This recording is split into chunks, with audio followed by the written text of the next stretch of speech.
নমস্কাৰ মই পিয়জিত মৰাণ আপুনি চাবলৈ আৰম্ভ কৰিছে নামচাই আপডেট নিউজ এতিয়া বৰ্তমান আমি উপস্থিত আছো লেকাং সমষ্টিৰ এখন গাঁও যিখন গাঁৱৰ নাম হৈছে 4 নম্বৰ দেউৰী গাঁও ইয়াত যোৱা নিশা এটা মৰ্মান্তিক ঘটনা সংঘটিত হ'ল যিটো পৰিৱেশ আপোনালোকে এতিয়া গম পাইছে আমি সবিশেষ দেখাই যাম তো চাই থাকক নামচাই আপডেট নামচাই জিলাৰ লেকাঙত ভয়ংকৰ অগ্নিকাণ্ড যোৱা নিশা প্ৰায় 1 মান বজাত 4 নং দেউৰী গাঁৱৰ বিপুল দেউৰী বাসগৃহটো সম্পূৰ্ণৰূপে জ্বলি ভস্মীভূত হয় অগ্নিকাণ্ডৰ সূত্ৰপাত কেনেকৈ হ'ল সেয়া বৰ্তমানলৈকে জানিব পৰা হোৱা নাই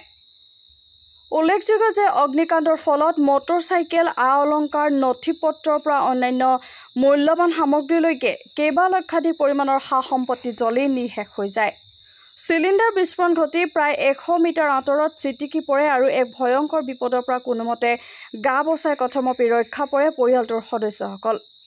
সম্প্ৰতি চৰকাৰক দুৰ্ভগীয়া পৰিয়ালটোক সহায়ৰ বাবে